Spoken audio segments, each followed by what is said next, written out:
slow. The wind rises.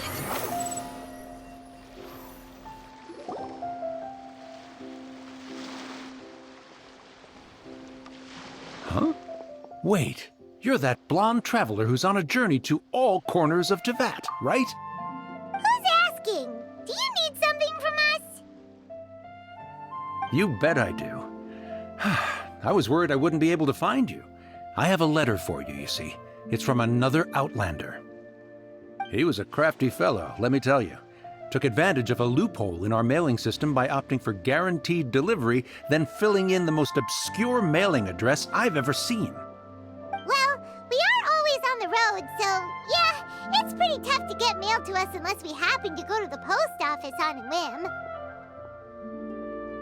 So, what address did that person give you anyway? He just wrote, next to a small, white-haired talking fairy. What? So the address is Paimon? Yeah, exactly, right? And if I failed to deliver the letter, I'd have been bound by regulation to compensate him. Really, he got me good. I count myself very lucky that I ran into you here. Of course, here it is. All yours. Come on! Paimon wants to have a look too!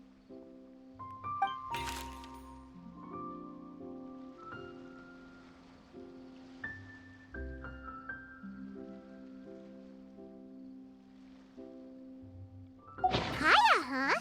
So he's here in Sumeru. Now that Paimon thinks about it, Crafty does describe him pretty well. From what he wrote in the letter, it looks like he didn't think there was much chance of it reaching us. Or maybe he's just being sneaky. Do you think he's making this sound like a miracle of fate so that we'd have to go meet up with him? Yeah, you're right. It's always nice to see old friends. The letter says that he hangs out at Jafar Tavern every afternoon. Perhaps we should drop in on him then, huh?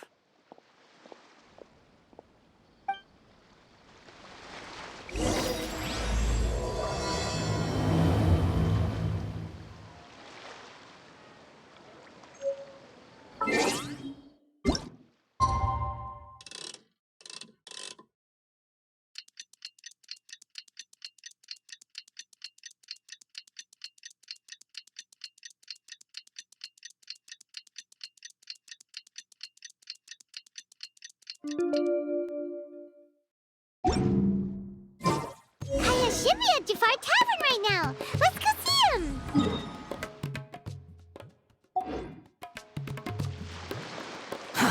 Too slow.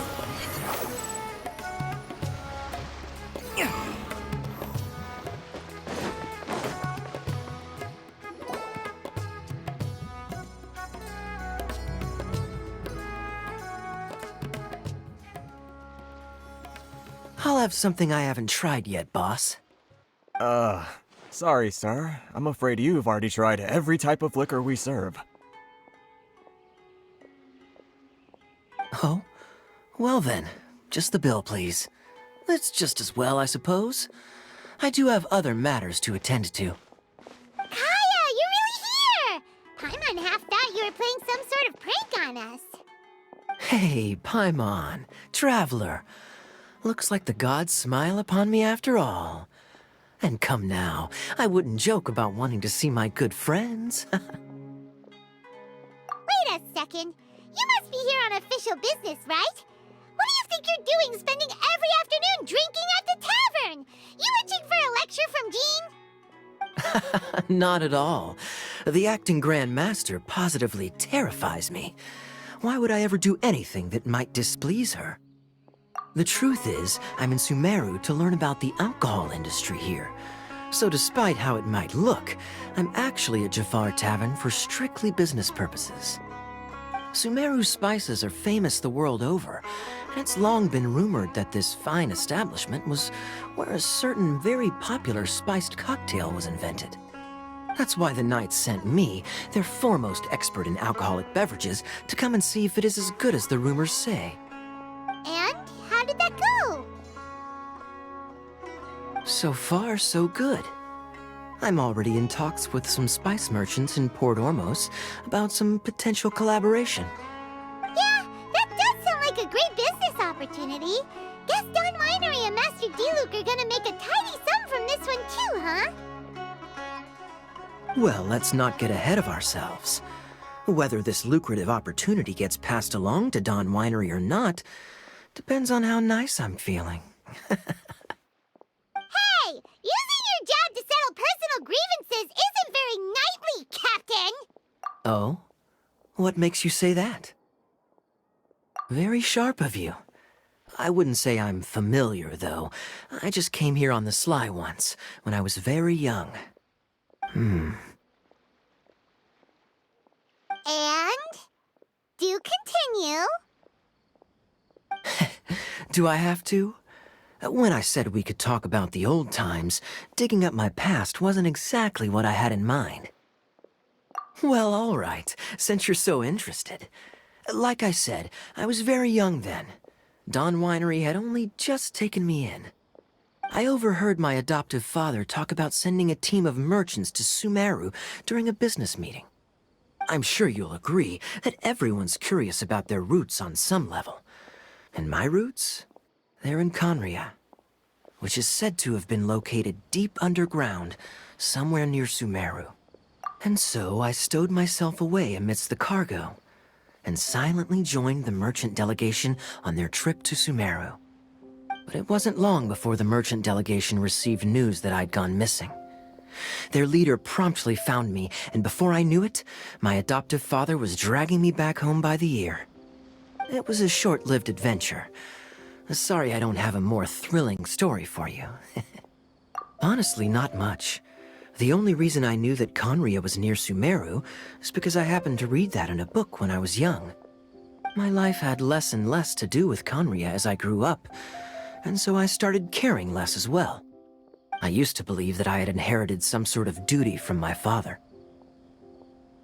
But then I began to wonder. Maybe my father left me in the peaceful land of Mondstadt for no other reason than simply to give me a happier life.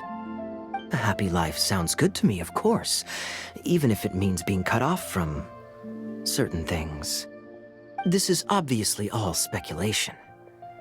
Simply put, I'm afraid that I'm not particularly in the know on this topic. These days, my surname, Alberich, is probably the only link to Conria that I have left. One death afternoon, please, boss. Tell me, what do you know about the significance of that name, Alberich? Dainsleif? Ah, you've decided to join us. I was wondering how long you planned on listening in. I believe I've seen you before in Mondstadt. Dainsleif, if I'm not mistaken. So you remember me. Then we are already acquainted, Kaya Alberich, descendant of the Abyss Order's founder. Huh? What? I take it that you weren't aware of this until now, Kaya. Or you wouldn't have been so forthcoming with your surname. Oh my. That's quite a lot of baggage for a surname, isn't it? Though I must say, it does confirm an old suspicion of mine. I suppose that was why my father left me in Mondstadt after all. I'm surprised that you take me at my word without the faintest hint of skepticism. Well, perhaps what you told me just happens to answer some questions I carry in my memories. And in any case, I recognize your eyes. You're a pure-blood Conrian, aren't you?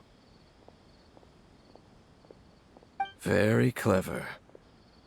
Forgive me for being direct, but I sincerely hope this new knowledge doesn't change anything. If you've already let go of your ties to the past, then keep it that way.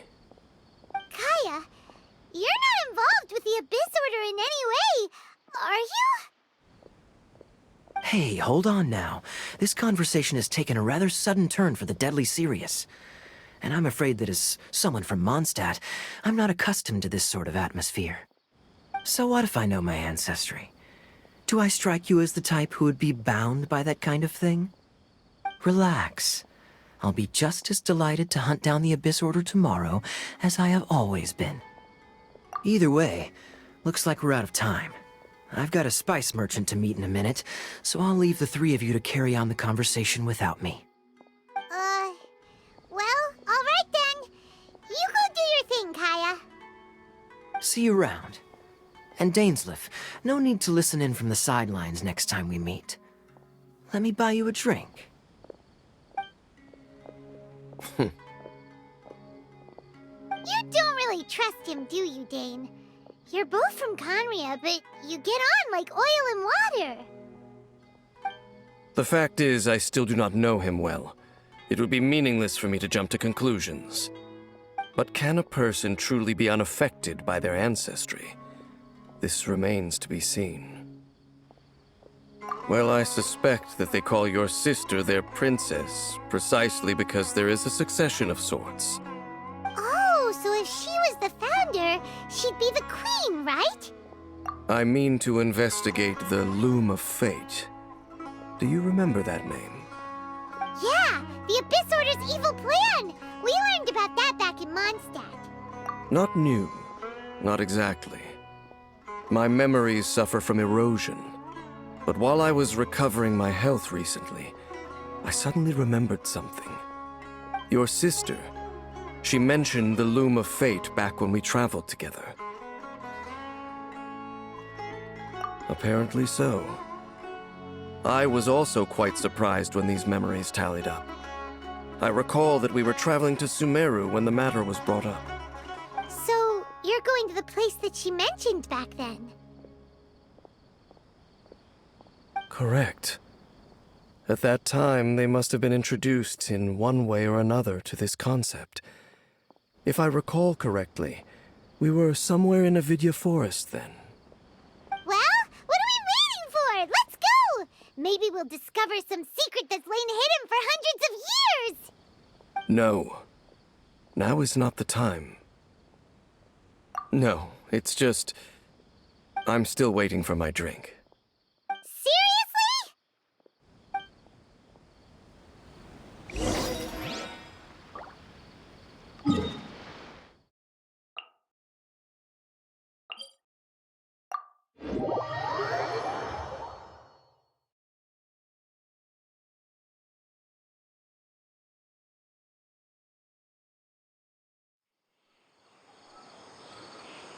Swollen Fury!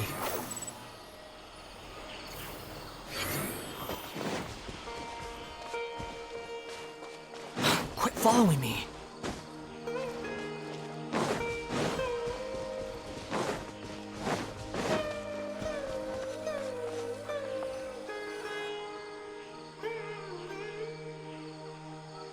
Wait.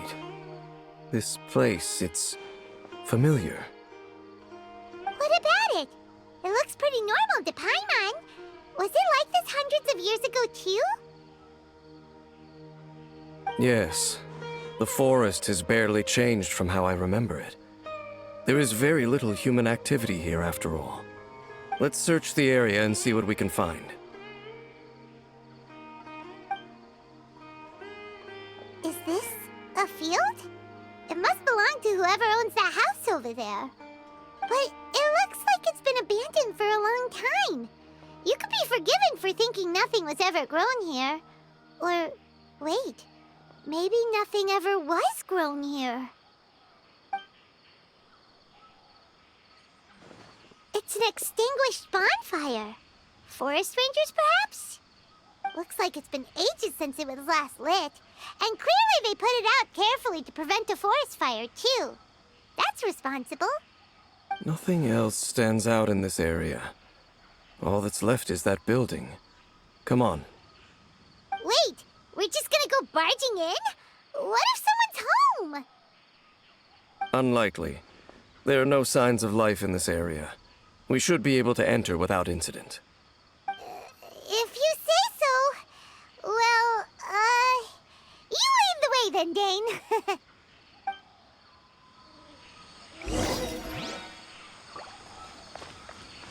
Quit following me!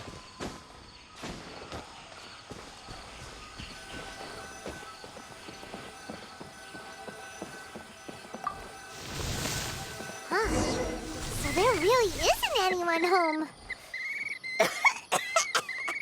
Ugh, this place is so dusty. Paimon bets no one's lived here in years. Hey, look! It's a bull! Guess whoever used to live here liked to cook, huh? Can't you smell it? There's a heavy scent of medicinal herbs in here. Oh, so it's a medicine bull? Seems you're right. You've got a good nose on you, Dane.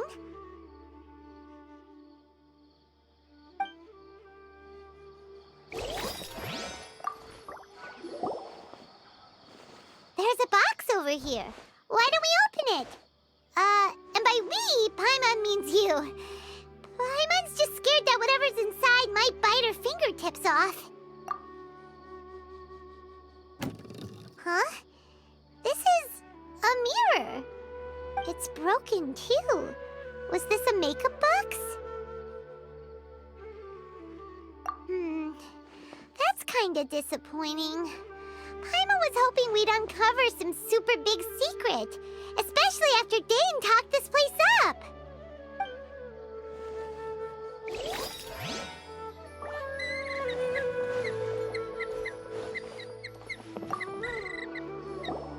This bed looks pretty ordinary. Huh. There's nothing underneath it either. What sort of person would want to live here? It's so dark and damp. Can't be all that comfortable.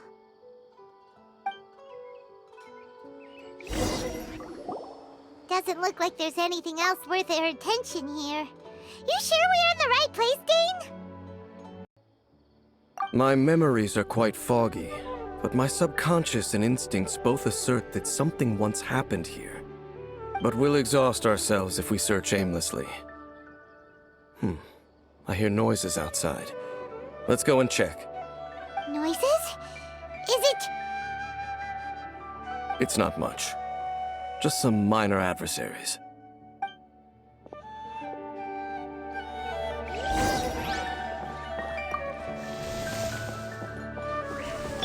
Monsters? Wow, Dane's ears are sharp, just like his nose. Surprisingly good shape for a 500-year-old. Although for someone who's as full of surprises as Dane, it's hardly a big deal.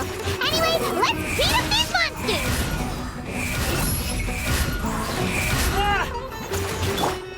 There is no escape!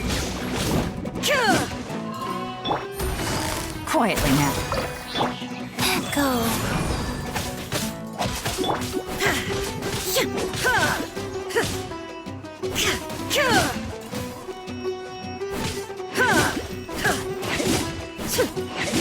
Illusion shattered! Swarm Fury!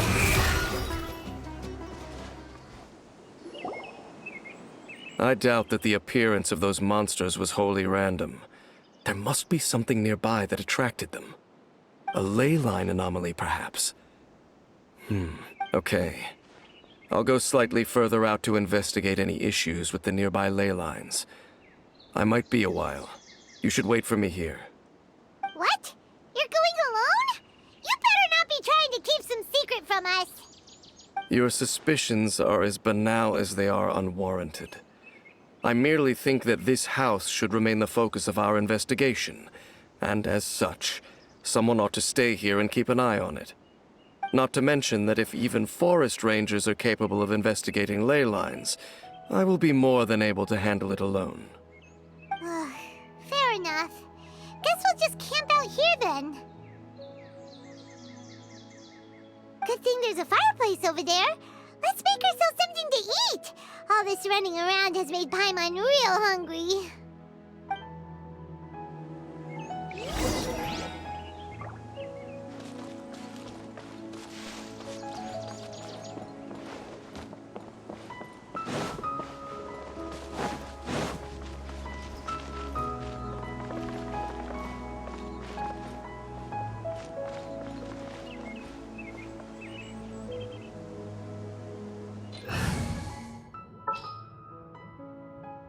I won't hold you back!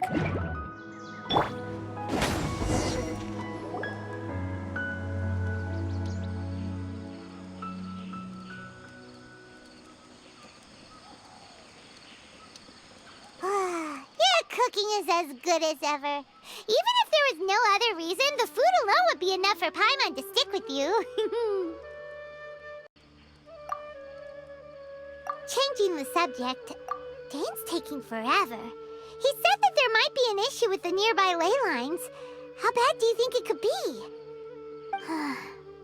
We came together, but now it's back to just being the two of us again. You know, now that Paimon mentions it, we really have spent lots and lots of time together, haven't we? So, don't take this the wrong way or anything, but, do you ever get tired of Paimon being around? Okay, fine. Paimon should have known you weren't gonna say anything nice. So, next question.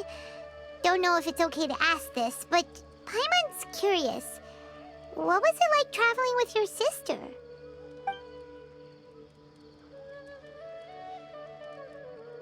The stars? Wow.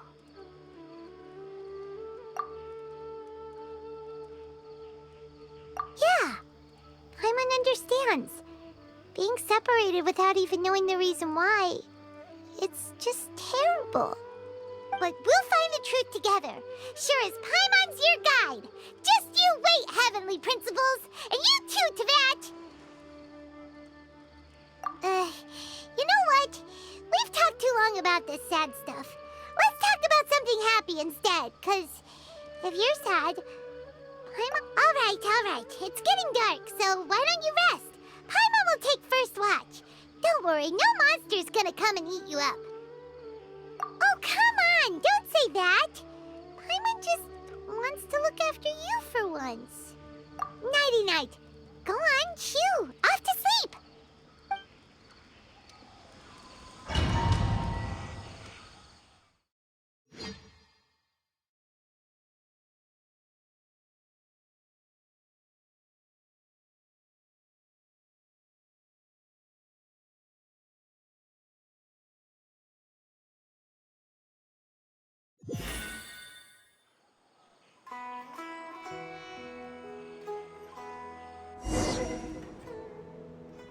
Hey, time to wake up. The sun has risen.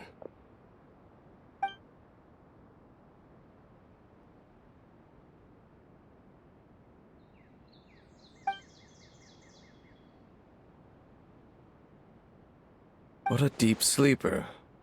You do know that we need to... Tear stains. You dreamed of your sibling last night, didn't you? All right. Rest here a bit longer then. I'll head into the forest to investigate.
Halt! What do you think you're doing? This place is not whatever you think it is. Nor should you be poking your nose into my business. Begone! Your travel companion. You mean the one that was keeping watch by your side last night? Your companion departed for the forest early this morning. That much I saw with my own eyes.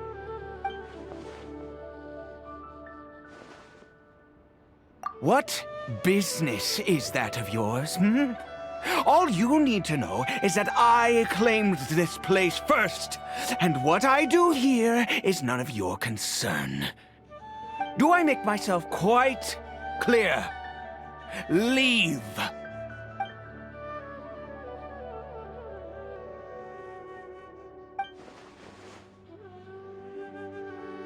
Well, what are you waiting for? If you must, suit yourself. I've been observing you, and you don't look like a forest ranger, nor someone from the academia. Still, I'm warning you, no funny business. Promise me that, and you can do as you please. Okay, fine. Whatever. Just move aside. I'm heading in. You... Oh, go on then. Have it your way. I knew I wasn't going to be able to hide this anyway. Just come in. But no overreacting to anything you see in here, okay? Come on then.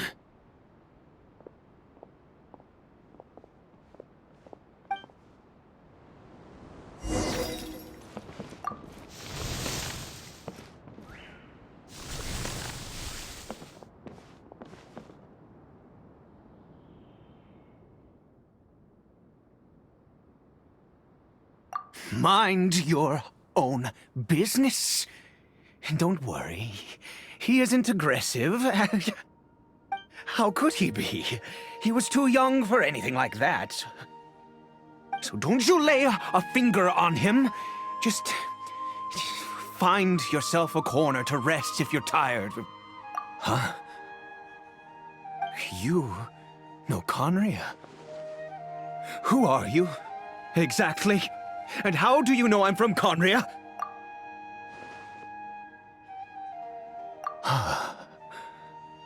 Do you worship a god, traveler? Sounds like you've had an eventful life. All right, well, my name is Ida, and you are correct. I was once Conrian. I apologize for my earlier hostility, but you must understand, as far as I'm concerned, humans who do not worship the Seven are nigh extinct. And all who place faith in the gods are my enemies. That may be. But the fact is that chances to talk to people like yourself have been few and far between since the cataclysm. This wretched curse of immortality. Who knows how long I must continue to suffer like this? The curse. It was a little gift given to the people of Conria by those vile gods. We lost our home. Our loved ones. Everything. The agony of the cataclysm itself was already too much to bear, but then came the curse, robbing us any chance of release. All we can do is watch helplessly as our souls erode and our bodies decay.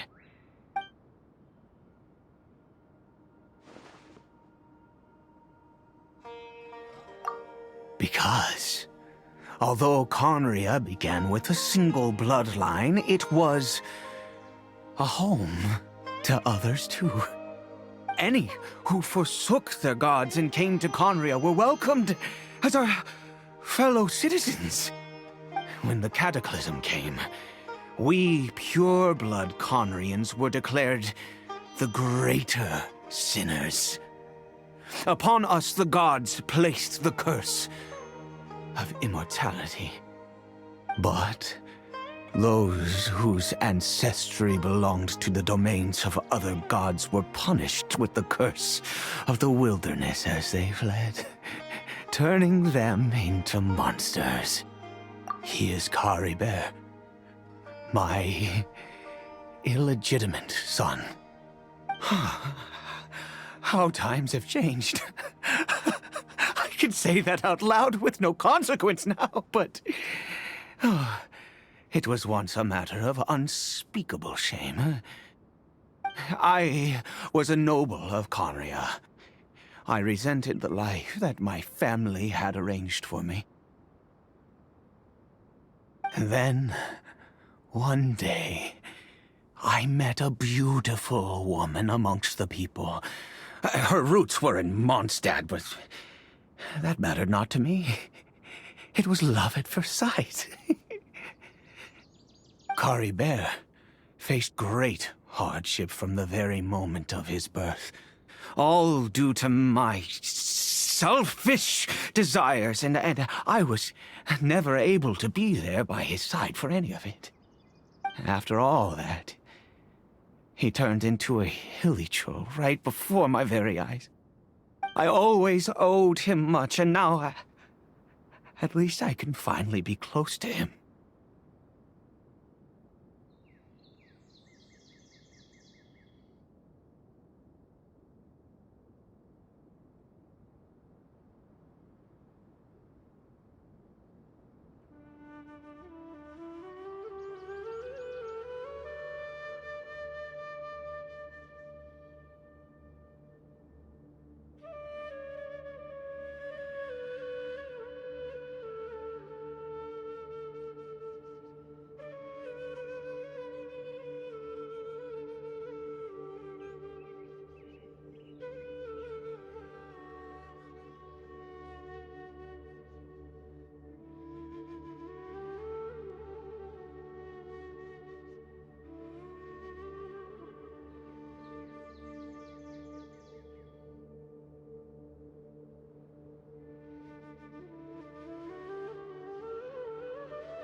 she was. We were separated. It could be worse. I suffer the pain of loss because I once had everything I could wish for. And now that I have lost almost everything, the little that remains I see with new clarity. If nothing else, at least I still have Caribet.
Yes, that reminds me. I only returned here to check on Caribet, but I do have other things I wish to do. You may come with me, if you're so inclined.